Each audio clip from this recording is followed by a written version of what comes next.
Flashback.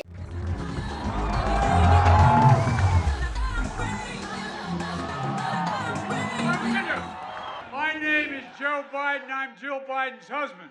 By the way, this is my little sister, Valerie, and I'm Jill's husband. Oh, no, this is oh, you switched on me. This is my wife. This is my sister. They switched on me.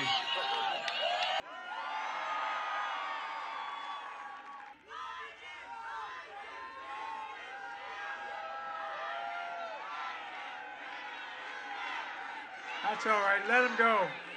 Let him go. That's okay. That's all right. Why don't you hang out and talk to me after this is over, okay? Thank you. Look. Thank you, man. That's right. This is not a Trump rally. We let him holler. We let him holler. Folks, they've been critical in our efforts to make historic investments in our nation and our people. It's time. It's time. Now I had the time of my life. And one more week to elect Terry McAuliffe, your governor of the state of Virginia. You all know the stakes. There's too much at stake. And here are a few things I want you to remember. First, you don't have to wonder what kind of governor Terry will be, because you know what a great governor he was. Now, I must say parenthetically, the real reason I'm here tonight is my wife, Jill, teaches full-time at Northern Virginia Community College.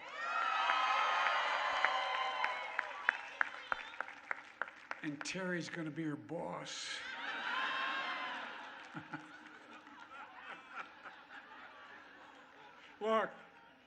Look, Virginia, you know Terry. You know his record. He was a great governor. If you re-elect him again, he'll be another 4 years as a great governor. But look, how well do you know Terry's opponent? Well, just remember this. I ran against Donald Trump. And Terry is running against an acolyte of Donald Trump. All of you know that last year I got to run against the real Donald Trump.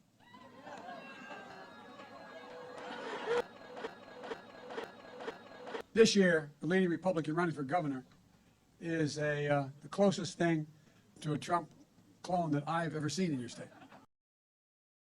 No, I really mean it. And he's leading the other team. He's the clone of Donald Trump. Can you imagine him being governor of this state? You can't let that happen. What's happening? Terry's opponent doesn't like to talk about how, very much now, but to win the Republican nomination, he embraced Donald Trump. He started his campaign by saying that the #1 issue in the race was his call for election integrity. Now this guy starts it, he's calling for election integrity. But that's not what they try to do. Instead, you're trying to rig elections. Donald Trump? But now he doesn't want to talk about Trump anymore. Well, I do. Talk about an oxymoron, Donald Trump and election integrity? I can't believe he puts the word Trump and integrity in the same sentence. Look, he's done a lot of lousy things. But when my friend, General Colin Powell, died, his integrity, a man of incredible integrity, they certainly go together with Colin Powell and integrity, a decorated American hero, which is why the attack just leveled by Trump against General Powell was so offensive. I'd say it's unbelievable, but it's not.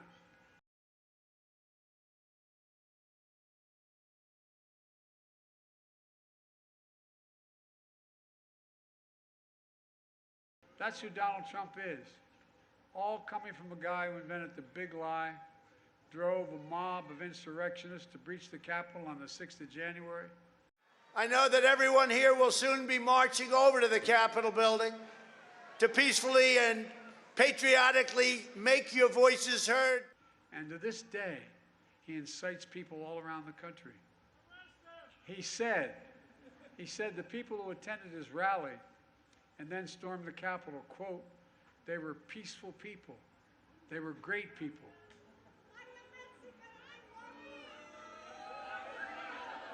Well, God love you. I'm glad you're here. Virginia, you know better. You saw it with your own eyes. Many of you were there. Some of you risked your lives. The anger, the rage, American flags turned into spears, a noose, a gallows, police assaulted and killed. The breach of the Capitol that didn't even happen during the Civil War. To Donald Trump, the insurrection isn't a violent assault that took place on January 6th at the Capitol. No. To Trump, the insurrection was the November 3rd election. What? When more Americans voted than had ever voted in all of our history. That's the big lie that Terry's opponent embraced. And I quote, Glenn Youngkin has failed the character test. He has indulged and encouraged Republicans to have swallowed former President Trump's lie that last year's presidential election was stolen. I've said there wasn't material fraud, and I believe that the election was certifiably fair. Mr. Youngkin chose to dignify a fundamental fiction that is subverting our system rather than standing squarely for the truth. In doing so, he proved himself unfit for office, end of quote. I've not seen many editorials written that strongly in my career. What? Heck, just to look how he's closing his campaign. He's gone from banning a woman's right to choose to banning books written by a Pulitzer Prize and Nobel Prize winning author. We don't have time to be wasting on these phony, trumped-up culture wars, this fake outrage that right-wing media peddles to juice their ratings. This is a guy who doesn't know much about anything. A woman's right to choose is very much at risk because of what's happening in Texas. If you want to protect a woman's right to choose in Virginia, you need a governor absolutely committed to protecting that right. And Terry has made it clear he'll be a brick wall against anyone trying to take that constitutional right away. What? But Terry's opponent not only embraces someone with such a lack of character, he endorses Donald Trump's bad ideas and bad record. There's an over and under tonight on how many times you're going to say Donald Trump, and it was 10, and you just busted through it. You're running against Glenn Youngkin. You're running against Glenn Youngkin. I know you wish you weren't because the polls say I'm ahead, but you're running against me. Let's have Terry McAuliffe versus Glenn Youngkin, and let's let Virginia voters decide who they want their next governor to be. Donald Trump is the only president since Herbert Hoover in the 30s to see more jobs lost than gained the 4 years he was in office. In just 9 months of our administration, we've created more jobs than any president has in the same period of time in American history. When Donald Trump left office, there were only about 2 million people fully vaccinated. In just 9 months, in our first year, over 190 million Americans are now fully vaccinated. Trump, I love this one. Trump likes to boast the single best measure of the economy is the stock market. I never thought that. Well, if that's true, take a look at the stock market now. It's higher than it's ever been. I guess everything's doing well. Not only that, more people are working today than just before the pandemic started. What? Household wealth is up. People are buying more things. Manufacturing is up. What? We're on the move, but we're on the right track. We got more to do. So if you're looking for someone who's going to keep your economy going and growing, the man behind me is the guy to get it done. He'll do it again. In fact, we're taking a page from Terry's book when he was governor and when he'd be governor next time. We're emerging from this pandemic. We want to expand pre-K for 3 and 4-year-olds, millions of free care students. We're emerging from this pandemic. We want to expand pre-K for 3 and 4-year-olds, millions of free care students. That's what's in my Build Back Better initiative. Studies show.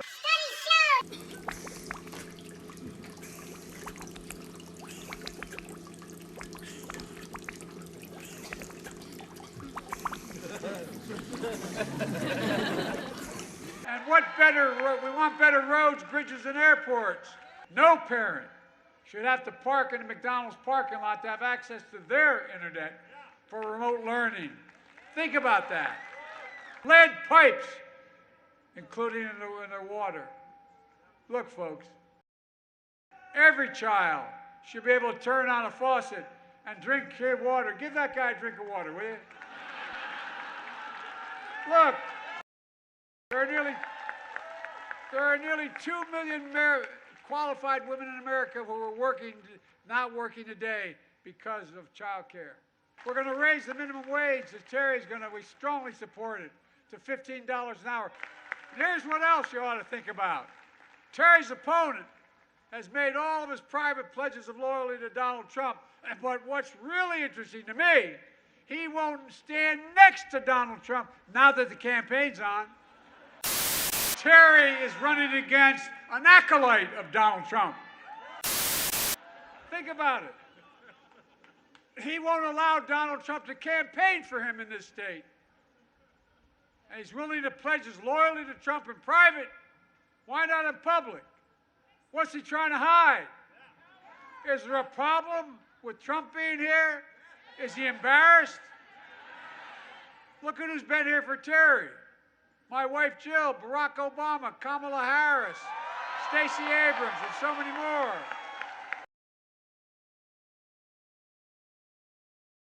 Look, let me close with this. There's a fundamental difference between Democrats and Terry McAuliffe and what's going on in today's Republican Party and Terry's opponent. Number one, we stand for working people in the middle class. Trickle-down economics has never worked. My fellow Americans, trickle down. Trickle-down economics has never worked. And it's time to grow the economy from the bottom and the middle out. Where does this phrase trickle down come from? Oh, I don't know. It was as far back as the Roosevelt administration. There is absolutely, it is an incredible thing. There is a non-existent theory that is constantly being attacked. Some years ago in my newspaper column, I challenged anybody to cite any economist outside of an insane asylum who had ever made that argument. Nobody ever came up with a single person. I would say, read my monograph on trickle-down theory. There is no such theory. Some years ago in one of my columns, I defied anybody to name any economist of any school of thought outside of an insane asylum who had ever advanced that theory. I pointed out that Joseph Schumpeter's 1,260-page book on the history of economic analysis, printed in very small letters, has no mention of any trickle-down. There is no such theory. No economist has ever held that? No politician has ever said it? I don't know of anybody who's ever said it. In fact, when I put this out, and I went out a nationally syndicated column, various people wrote me and said, well, so-and-so said that, so-and-so said it. Find me the person who said it. I don't want to hear how A said that B said it. Find me B and show me where he said it. And that was years ago. Not one example has been offered. All right. So trickle-down economics is not a political theory.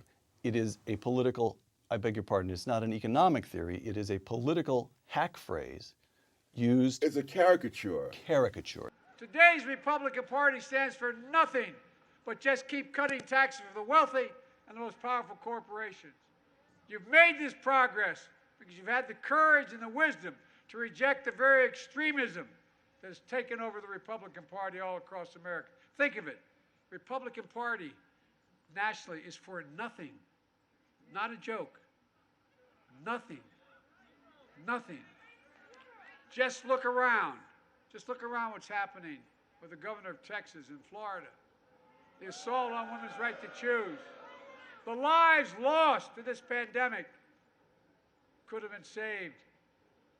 Virginia, for the sake of your families and the country, we can't let this happen here in Virginia. Extremism can come in many forms. It can come in the rage of a mob driven to assault the Capitol. It can come in a smile and a fleece vest. Either way, the big lie is still a big lie. So Virginia, show up. Show up like you did for Barack and me. Show up like you did for me and Kamala. And show up for a proven leader like Terry McAuliffe. Show up. You can't take anything for granted, so vote. Vote early. Get 5 of your friends and family to vote. You can drop off your ballots in drop boxes. You can mail them in. Visit iwillvote.com to find out where and how to vote early. Show up for democracy, for Virginia, for the United States of America. God bless you all, and may God protect our troops. Vote, vote, vote, vote, vote. Vote, vote, vote, vote, vote.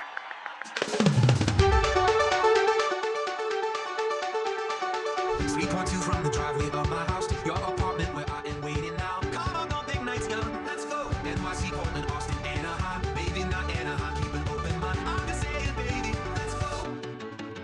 I don't care. Anywhere. Like a river connects to the ocean. This baby touches wherever we